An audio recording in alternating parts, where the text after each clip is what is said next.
তাদেরকে এখন বাটি চালান দিয়েও খুঁজে পাওয়া যাবে না। কারণ কি তারা যে রাজনীতিগুলো করে এগুলো রাজনীতি মনে হয় না, এগুলো মনে হয় অনেকটা অভিনেতা অভিনেত্রী চরিত্রে তারা অভিনয় করে। তারা কিন্তু মনে হয় যে এক এক সিনেমা করে। তারা সিনেমা করলে আগের পর্ব ভুলে যায়, পরের সিনেমা অন্য ক্যারেক্টার অভিনয় করে। এক সময় ভিলেনের চরিত্রে অভিনয় করে, এক সময় হিরো হওয়ার চেষ্টা করে।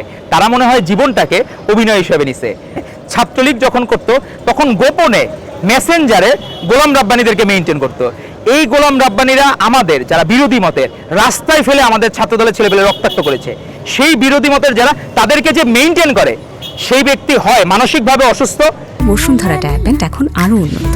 এই হট এয়ার থ্রো টপশিট দ্রুত শোষণ করে সোনামণিকে দেয় কোমল অনুভূতি। না হইলে সে শুধুমাত্র নিজের সুবিধা আদায়ের জন্য রাজনীতি করে, সে জনগণের জন্য রাজনীতি করে না, সাধারণ শিক্ষার্থীদের জন্য রাজনীতি করে না।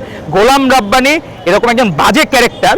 সে হচ্ছে ওই জায়গায় যে আমাদের বিরোধী মতের প্রত্যেককে সে হ্যারেস করতো, এবং আমরা শুনতাম মেয়েদেরও নাকি হ্যারেস করতো। তো এরকম ব্যক্তিকে যখন সাদিক ক্যামেরা গোপনে মেসেঞ্জারে নীরবে নিবৃত্তে মেইনটেইন করতো, এগুলো তো জানতাম না।